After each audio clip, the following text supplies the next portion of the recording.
अस्सलाम वालेकुम जी, मेरा नाम आमिर बिलाल है।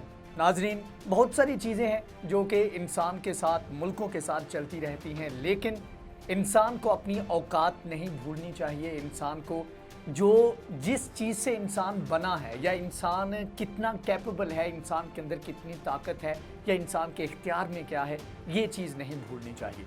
पाकिस्तान में तीसरी लहर का आगाज़ हुआ तो भारत में ट्रेंड भी चले और भारत की जानिब से, भारतीय लोगों की, कुछ लोगों की जानिब से, सबकी बात नहीं कर रहा, कहा गया कि पाकिस्तान अब कोरोना की मौत मरेगा।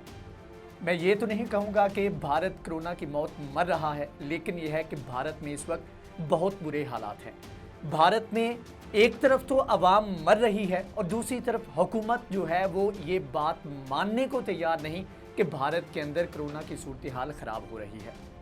अब यहाँ पर काउंटिंग की अगर बात करें तो इंटरनेशनल इदारे, जरीदे, न्यूयॉर्क टाइम की बात करें, अल जज़ीरा की बात करें, इसके अलावा रॉयटर्स की बात करें, किसी भी आलमी जरीदे को उठा के देख लें, वो ये बात कोट कर रहा है, रिपोर्ट कर रहा है कि भारत जो असल काउंटिंग है डेथ्स की और कोरोना केसेस की, उसको अंडर काउंट कर रहा है, उनको छुपा रहा है। अगर 3.5 लाख एक दिन के केसेस सामने आ रहे हैं, उसी हिसाब से अगर एवरेज निकाली जाए तो डेथ्स रेशो जो है, जो बताई जाती है, उस हिसाब से जो शमशान घाट हैं या अस्पतालों से जो डेड बॉडीज़ निकल रही हैं, जो मरीज़ वहाँ पर पहुँच रहे हैं, उनकी तादाद बहुत कम होनी चाहिए। जो एस्टीमेट हैं, एक में रिपोर्ट पढ़ रहा था जिसमें उन्होंने कहा कि अगर 3.5 या 3 लाख पर डे के हिसाब से रिपोर्ट किया जा रहा है तो इसका मतलब है कि असल जो काउंट है वो 30 लाख पर डे है। क्योंकि इस तरह से मिस हैंडल किया गया, वो क्योंकि इलेक्शन आ रहे हैं, वेस्ट बंगाल के अंदर जो है वो इलेक्शन कैंपेन चल रही है, ना उसको पोस्टपोन किया जा रहा है, ना उसको रोका जा रहा है, ना SOPs को फॉलो किया जा रहा है। जब तक आलमी मीडिया के ऊपर इसको रिपोर्ट करना शुरू नहीं किया गया, इसके ऊपर ना मोदी की जानिब से ना किसी और की जानिब से कोई बात की गई। अब यहाँ पर सवाल पैदा होता है कि जब इंसान इतना नाशुक्रा है कि जो सामने की चीज़ें हैं उनको भूल जाता है।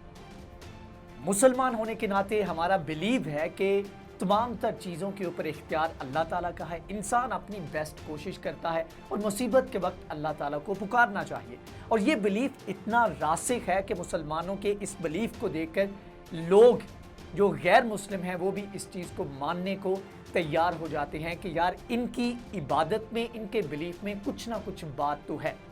हट धर्मी अगर आ जाए तो वो उसको तस्लीम ना करें तो अलग बात है, लेकिन यह है कि हकीकत जो है वो यही है। भारत के अंदर जो एक पूरी कौम की एक मेंटालिटी बना दी गई, वो ये थी कि मुसलमानों के ख़िलाफ़ बिला वजह जो है वो एक कैंपेन चलाएगी, मुसलमानों का कत्लेआम किया गया। दिल्ली राइट्स की बात करें, कश्मीर के मामले की बात करें, जो डिफरेंट 3 आर्टिकल जो थे उनको रिवोक किया गया, जो शहरियत का कानून जो है नया लेके आए, मतलब कि हर जगह पर अगर बात की जाए तो लिंचिंग की बात की जाए, आए दिन वाक़यात पेश आ रहे थे।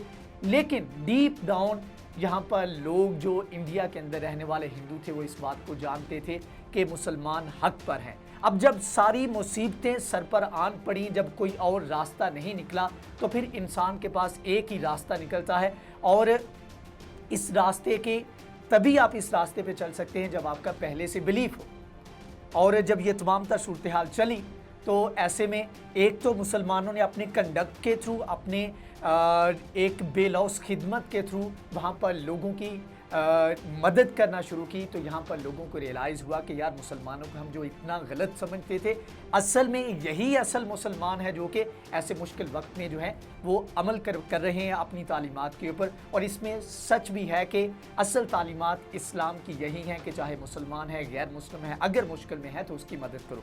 अब यहाँ पर मैं आपके सामने 3 से 4 मिसालें रखूँगा जिससे आपको पता लगेगा कि असल में एक इंडिविजुअल मुसलमान जो है वो क्या कर रहा है। एक वक्त ऐसा आ गया कि शमशान घाट में जगह कम पड़ गई और ये पिछले कुछ दिनों की बात है कि वहाँ पर लोग अपने जो रिश्तेदार थे, अजीज़ थे, उनकी मैयतों को वहाँ पर छोड़कर उनको ओन करने को तैयार नहीं थे। अब होना तो ये चाहिए था मुसलमानों के साथ जो कुछ किया गया उसको साइड पे रखते और या उस चीज़ को बहाना बनाकर कहते कि भाई हम इस चीज़ में नहीं पड़ने वाले। लेकिन वहाँ पर एक ग्रुप निकला जिसने जितनी भी अबेंडेंट डेड बॉडीज़ थी उनको पकड़ा उनको जो है उनकी जो रसूमात हिंदू मज़हब के मुताबिक थी, उनकी चिता जो है उसको आग लगी। ये सारा जो है उनकी जानिब से किया गया। इसके बाद मंदिरों के ऊपर जो है वो दूसरी तरफ, इसके ऊपर मैं आता हूँ कि मंदिर जो है इसमें क्या रोल प्ले कर रहे हैं। जहाँ पर सबसे ज़्यादा पैसा जाता है, सबसे ज़्यादा चढ़ावे जो हैं वो हिंदू जो है अपने मंदिरों के ऊपर अपने भगवानों को जो है वहाँ पर जाकर देते हैं। इसके अलावा एक और मिसाल सामने आई मुसलमान की, उसने गाड़ी बेचकर, मतलब कि उसने कहा कि मैंने अपना सारा कुछ बेच दिया, मेरे पास जो जमा पूंजी थी वो बेच के मैंने सिलेंडर खरीदे, मेरे पास पैसे खत्म हो गए, तो मेरे पास 40-50 लाख की एक गाड़ी थी, अब मैं वो बेच कर मैं अब सिलेंडर खरीदूंगा, लोगों की मदद करूंगा। इसके अलावा एक बंदा जो कि कभी ऑरेंज जो है जो कि उसका जूस बेचा करता था, बाद में उसको उसके दिन फिरे और वो अरबपति बन गया भारत के अंदर। मुसलमान बंदा है और इसका नाम मेरे ज़हन में नहीं आ रहा। इस बंदे ने ज़कात की मद में 70 लाख के करीब जो है ये डोनेट किया और वहाँ पर जो ऑक्सीजन की सप्लाई है उसको बेहतर बनाने के ऊपर काम किया। इसके अलावा पुलिस के जो वाक़यात हैं, 2 से 3 वाक़यात सामने आए, जहाँ पर एक तरफ जो है वो नात पड़ी जा रही है, दूसरी तरफ मुसलमान बच्चे हैं, उस लड़के सामने खड़े हैं, उनके सामने हाथ जोड़े जा रहे हैं कि आप हमारे लिए दुआ करें, क्योंकि पुलिस वाले ये सब करें, क्योंकि उनको पता है कि हमने चाहे जानबूझ के चाहे ऊपर से ऑर्डर्स के ऊपर हमने मुसलमानों के साथ बहुत ज़्यादा ज़्यादतियाँ की हैं। इसके अलावा नमाज तरावी के अंदर दुआ की जो है वो अपील की। कहने का मकसद ये है कि डीप डाउन यहाँ पर जो है वो हिंदू हैं या कोई भी मज़हब से बिलोंग करता है, वो ये जानता है कि मुसलमान राइट पर हैं, हम इनके साथ ज़्यादती करते हैं। लेकिन अगेन मुसलमान जो है उन्होंने अपनी जो है वो अपने बेलौस खिदमत के ज़रिए अपना लोहा मनवाया और ऐसे मुश्किल वक्त में बग़ैर तफरीक के मुसलमानों को नहीं देखा, कोई हिंदू है, सिख है, मुसलमान है, सबकी उन्होंने मदद की और ये वाक़यात सामने आ रहे हैं। उसके बाद तनकीद होना शुरू हुई और उसके बाद फिर जो है होश के नाखून आए और उसके बाद फिर इंडियन सेलिब्रिटीज़ और दीगर जितने भी लोग हैं उन्होंने थोड़ा सा उनको पता लगा कि भाई यहाँ पर मुल्क में ये हालात चल रहे हैं, तो उन्होंने इसके ऊपर बातें करना शुरू कर दी और थोड़ा बहुत सिंपैथी जो है वो दिखाना जो है उन्होंने शुरू कर दी। अब सूरत हाल ये है कि शॉर्टेज हो चुकी है, हुकूमत नहीं मान रही, कोई स्टेट के जहाँ पर बीजेपी की हुकूमत है वो नहीं मान रही। उन्होंने कहा जी हमारे केसेज है बहुत कम आ रहे हैं, ऑक्सीजन की जो शॉर्टेज है वो ना होने के बराबर है और बिला वजह जो है ऐसा जो है प्रोपेगेंडा किया जा रहा है। अगली वीडियो में बताऊंगा कि भारतीय फ़ौज की जानिब से अस्पतालों के ऊपर जो है रेड किए गए हैं, ऑपरेशन किए गए हैं उन अस्पतालों के ऊपर जहां पर ऑलरेडी ऑक्सीजन की शॉर्टेज है और वहां पर मरीज़ जो हैं वहां पर उनके लिए बेड्स की कमी है, इसके बावजूद ये ऑपरेशन जो है ये किए जा रहे हैं। इसके अलावा अगर वैसे ओवरऑल बात की जाए तो इंटरनेशनल लेवल के ऊपर सऊदी अरब की जानिब से मदद की गई है। इसके अलावा अमेरिका जो है उसने रॉ मटीरियल जो मेडिसिन जो वैक्सीन के लिए यूज़ होता है उसकी सप्लाई जो है उसको अलाउ किया गया है। लेकिन दूसरी तरफ जितने भी बड़े कंट्रीज़ हैं ज़्यादातर मुल्कों ने बैन लगा दिया है भारत के अंदर से या भारत की तरफ ट्रैवल के ऊपर। स्पेन की बात करें, Philippine, Germany, Iran, Belgium, Brazil, South Africa, जितने भी बड़े बड़े ममालिक हैं सबकी जानिब से भारत से ट्रैवल बैन जो है वो इम्पोज़ कर दिया गया है।